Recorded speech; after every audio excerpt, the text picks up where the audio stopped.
Amigo, we are off to the Kit Kat Club. Come on, join us. Welcome to MsMojo, and today we're counting down our picks for the adult-oriented gags from the Shrek movies that likely flew over our heads as kids. Thank you! Thank you very much! I'm here till Thursday. Try the veal! We'll be discussing specific scenes in this beloved franchise, so a spoiler warning is now in effect. Number 20, Donkey's Dream, Shrek. Listen, there's no limit to what our imaginations can conjure up while we sleep. Some dreams are wholesome, others are horrifying, and some fulfill our deepest unspoken desires. In that respect, Donkey's no different from any of us. But that's not enough to save him after Shrek and Fiona catch him in the middle of what could be described as a private fantasy. Come on, baby, climb up my saddle. I'll give you a ride. Donkey, wake up. Huh? What? Let's just say that his choice of words leave little to the imagination for viewers with life experience, especially considering he had just put the moves on Dragon a few scenes earlier. Plus, seeing as how the two have started a family by the end of Shrek 2, we have an idea of where things were heading before he's woken up. What? Say that one more time. What are you talking about? Are you serious?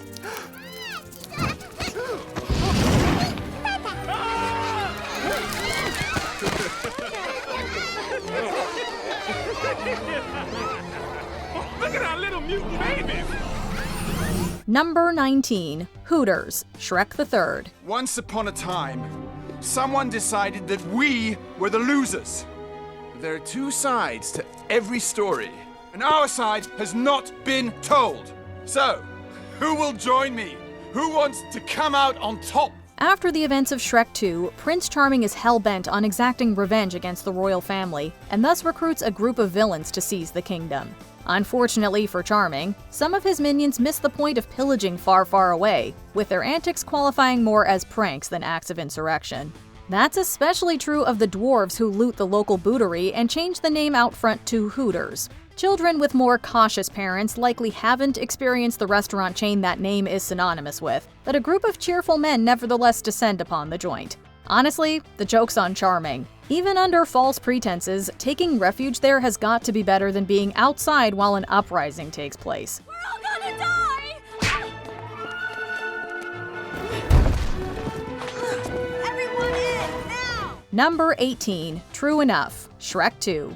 After being transformed by the happily ever after potion, Shrek quickly catches the eye of a group of maidens. The potion must have worked a little too well, because the women waste no time in flirting with him and don't think twice in offering themselves up as his true love. One of them takes things especially far with an offhanded remark that unsubtly suggests a more debaucherous side to her personality. Pick me. I'll be your true love. I'll be your true love. I'll be true. Enough. Older and wiser audience members will note this is the same woman who laments that she has nothing to rub when her friends start feeling Shrek up. Their unabashed excitement when Donkey suggests a wardrobe change is really the cherry on top of this delightfully absurd beginning to Shrek's new life. Look out, princess. Here comes the new me. First things first. We need to get you out of those clothes. Number 17, Hello Acne, Shrek Forever After. Sir, you're gonna have to pay for that. Maybe we can make a deal for it, little boy? Oh, I'm not a real boy. You wanna be? True to his literary origins, Pinocchio spends much of his time in the Shrek movies dreaming of becoming a real boy. You'd think, given his idealism, that he'd be a little naive about everything that wish entails. After all, we certainly aren't privy to many of the nitty-gritty details about our bodies until we start seeing them change. The puppet is clearly one step ahead of younger viewers when signing a deal with Rumpelstiltskin, as he's eager to trade one nuisance for another. Oh, please make me a real boy. Go away. Terms are in the details, Balsa boy. Sayonara, termites. Hello, Acne. His preparation probably doesn't mean much from a kid's perspective. But for those of us who have been through the ordeal of growing up, Pinocchio's willingness to confront puberty head-on gets a big kudos. Number 16, Celebrity Marriages, Shrek. It goes without saying that Lord Farquaad was never going to be Fiona's true love. While his abject cruelty toward the fairy tale creatures is a blinking red flag, this quality is outshone only by his need to be propped up as important. Princess Fiona, beautiful, fair, flawless Fiona, I ask your hand in marriage. Will you be the perfect bride for the perfect groom. His desire to marry Fiona is nothing but a play to boost his own status. And it's a trait that Donkey, of all characters, seems keenly aware of after Farquaad meets his demise. His perfectly timed quip is a hilarious encapsulation of the wannabe ruler's entire essence, as he likely would have trapped Fiona in a loveless marriage simply to make himself look good. Celebrity marriages, they never last, do they? Trust us, if you've ever read a tabloid magazine, you'll know exactly what Donkey means. Number 15. Fairy Godmother's Potions, Shrek 2. If the fairy godmother wasn't so focused on manipulating people for personal gain, she'd probably still make a decent living with her exceptional brewing skills. If the names of her potions are any indication, it seems there are some specific markets that only she can tap into. What do you see?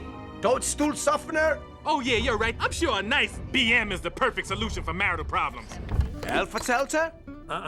Hexlax? Anyone with gastrointestinal issues may be tempted to invest in the likes of these magical remedies, and those are just the ones that are name-dropped. If you pay especially close attention to her factory's conveyor belts, you just might notice a bottle with Viagra plastered across the front. It's definitely one of the harder to spot jokes in this franchise, but Fairy Godmother is nothing if not determined to equip her customers with all the right tools. If you should ever need me, happiness is just a teardrop away. Number 14. Waffle Hole, Shrek Forever After. Sticky stacks of golden therapy deliciousness! Donkey, don't eat that. There's a stack of freshly made waffles in the middle of the forest. Don't you find that a wee bit suspicious? After signing his existence away to Rumpelstiltskin, Shrek's only hope in setting things right is earning his true love's kiss. The trouble is, Fiona has never met him in this alternate universe, and his first impression leaves a lot to be desired. I'm so happy I found you!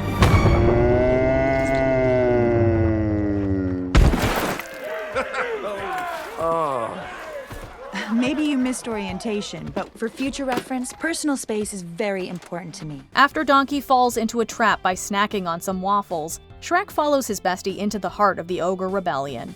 It's here when he tells Fiona about how he got there, making sure to remember the colorful details. We're married. Hear me out. And at the birthday party with some pigs and a puppet, the villagers wanted me to sign their pitchforks. And this boy kept saying, "To the roar, to the roar." Then I punched the cakes that the pigs ate, and the next thing I knew, my donkey fell in your waffle hole. The thing is, even though Shrek is telling the truth, Fiona's mix of confusion and disgust is still pretty warranted. Especially once you look up the phrase on Urban Dictionary. You're off to a hot start, Shrek. Number 13. Save My Ass, Shrek.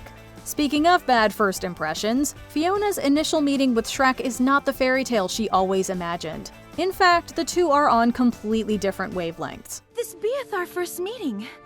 Should it not be a wonderful, romantic moment? Yeah. Sorry, lady. There's no time. Wait!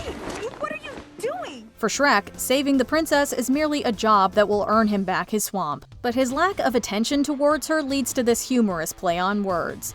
Running away from the exit, the green-skinned knight informs Fiona just how much he's looking out for number one. At least that's what she thinks. Wait, where are you going? The exit's over there. Well, I have to save my ass. What kind of knight are you? One of a kind. Kids will probably be too busy laughing at Shrek dropping a curse word to get the joke, but anyone who understands the word's proper meaning will know that Shrek's intentions are actually quite noble, as protecting Donkey from Dragon clearly means a lot to him. Princess! It talks! Yeah, it's getting them to shut up, that's the trick! Number 12. Giving Shrek the talk, Shrek the Third. Like many an expecting parent, Shrek is anxious and in disbelief about the idea of becoming a father. While confiding in Puss in Boots and Donkey, he wonders aloud how this could have happened. Ever the straight shooter, the swashbuckling feline takes the lead. Allow me to explain. You see, when a man has a certain feelings for a woman, a powerful urge sweeps over him. Shrek quickly clarifies that he understands that part, and it's certainly a relief to any viewer who may have briefly wondered if Shrek was ever told about the birds and the bees. In fairness, we're never given a glimpse of the ogre's childhood, so it's a valid concern, and a good reminder to have the same talk with our own kids when the time is right. My father was an ogre. He tried to eat me. Now, I guess I should have seen it coming. He used to give me a bath in barbecue sauce and put me to bed with an apple in my mouth. Number 11. Pork Illustrated, Shrek 2. Despite being typically cast as a villain, the big bad wolf is actually a pretty easygoing guy. But like any character in the world of Shrek, he still has some strange proclivities. When Prince Charming arrives at the Dragon's Keep to find the wolf in Fiona's place, the nightgown-clad squatter is equipped with some curiously titled reading. Cross the room to her sleeping silhouette, pull back the gossamer curtains to find her. What? As if Wolfie's exchange with Charming isn't funny enough, his selection of the pork illustrated swimsuit issue is complemented by a very telling snack of choice: pork rinds.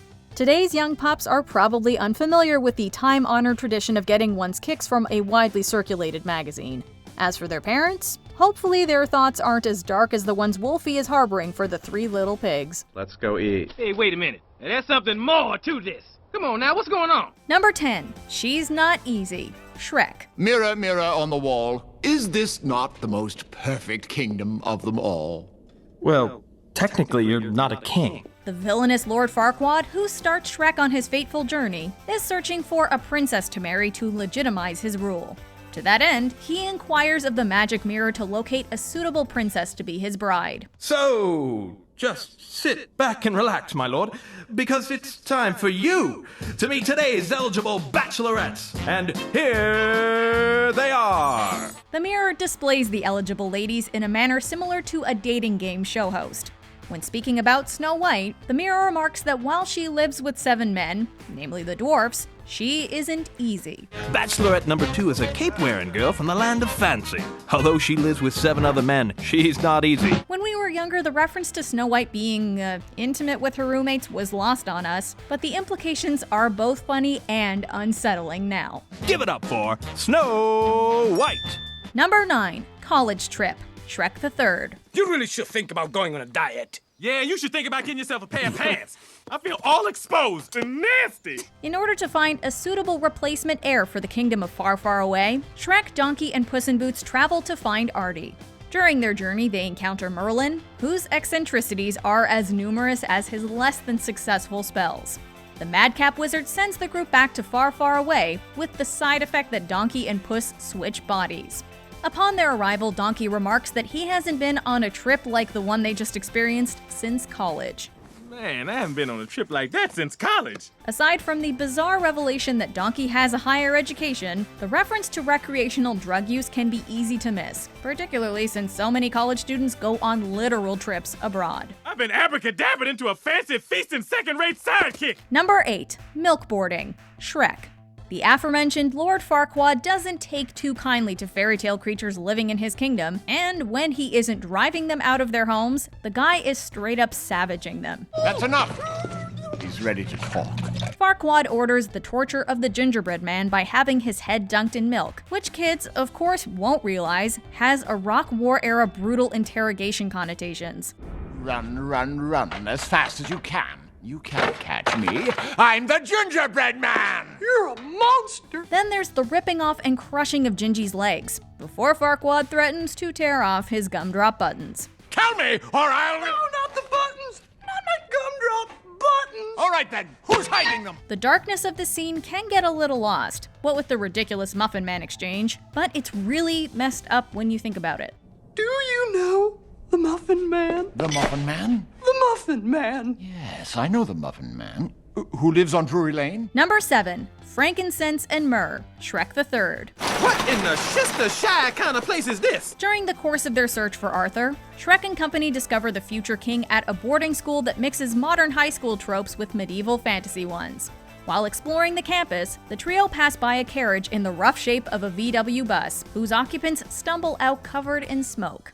One asks the other not to burn all his frankincense and myrrh. Hello, bro. Don't burn all my frankincense and myrrh. The marijuana reference is easy to overlook, since it's a throwaway scene. Somehow we doubt they'll be gifting their stash to their newborn Lord and Savior, or whatever the fairy tale equivalent is.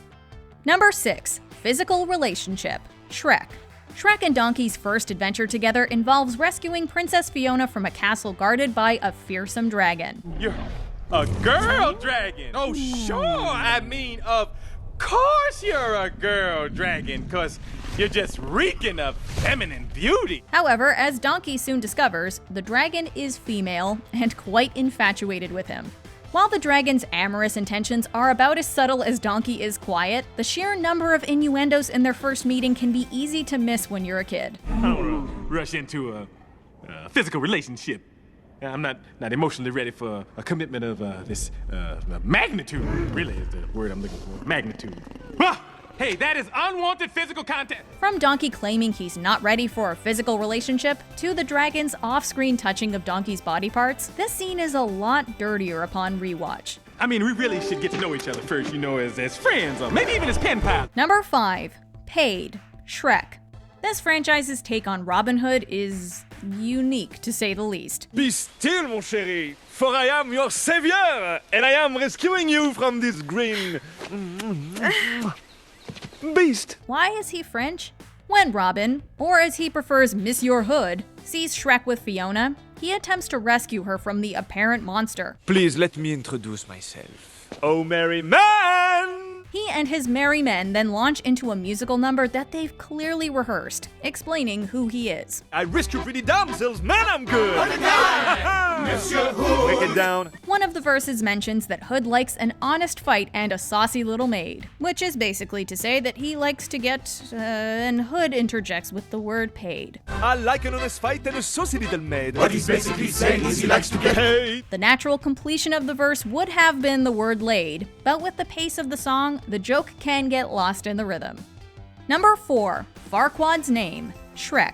Who knows where this Farquaad guy is? Although this not-so-big bad's name sounds like someone trying to gussy up their description of the distant part of a school campus, it's actually much more juvenile. Captain, assemble your finest men.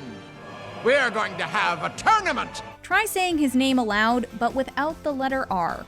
We'd say it ourselves, but we try to keep things family-friendly here. I am Lord Farquaad. Also, while we can't prove anything, the fact that Farquaad's kingdom is a pretty thin parody of Disney makes it possible that the creators of Shrek were using the small ruler as a commentary on then Disney CEO Michael Eisner, and the name is a big middle finger at the man. Some of you may die, but it's a sacrifice I am willing to make. Number 3. Knights and OJ. Shrek 2. As we've seen already, the world Shrek inhabits is a hilarious mix of modern-day pop culture and fantasy tropes. Everyone who's anyone has turned out to honor Princess Fiona and Prince Shrek, and oh my, the outfits look gorgeous. One such blending occurs in the second film, which sees several of Shrek's fairy tale friends watching a red carpet ball on the magic mirror. During a commercial break, they switch to Knights, which is a pretty clear parody of the show Cops. Tonight on Knights. Ah, now here's a good show. We got a white Bronco heading east into the forest, requesting backup. It's time for the men in steel to teach these madcap mammals their devil-may-mare attitudes just won't fly. The shaky cam sees Shrek, Donkey, and Puss, the former two transformed into new forms, arrested by the boys in steel. Not only is Puss found to be in possession of catnip, which he denies is his, in a clear drug parallel, but Donkey is referred to as a literal white Bronco, a reference to the infamous police pursuit of O.J. Simpson. Catnip. That's no mine. Hold on, Princess Fiona! Number 2. Me Time. Shrek. Lord Farquaad is evil, but also gross. We've already detailed how he uses the magic mirror to find a potential wife, but his use of the mirror doesn't stop there. Number 3!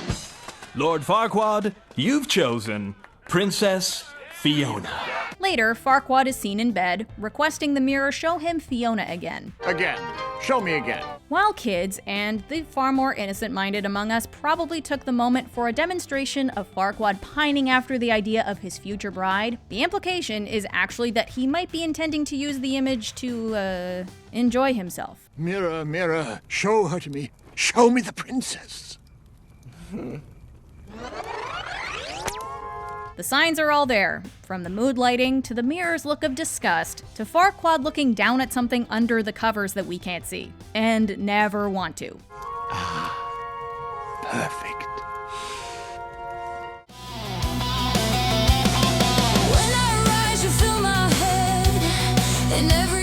Before we continue, check out this single from SoundMojo's Audio, Songs from Iran, reimagining Persian melodies as modern rock, metal, and pop songs. Check out the full track and album below. Where are you, my love zone here? Say the word and I'll appear. I wrote this song just for you to tell you what I always knew.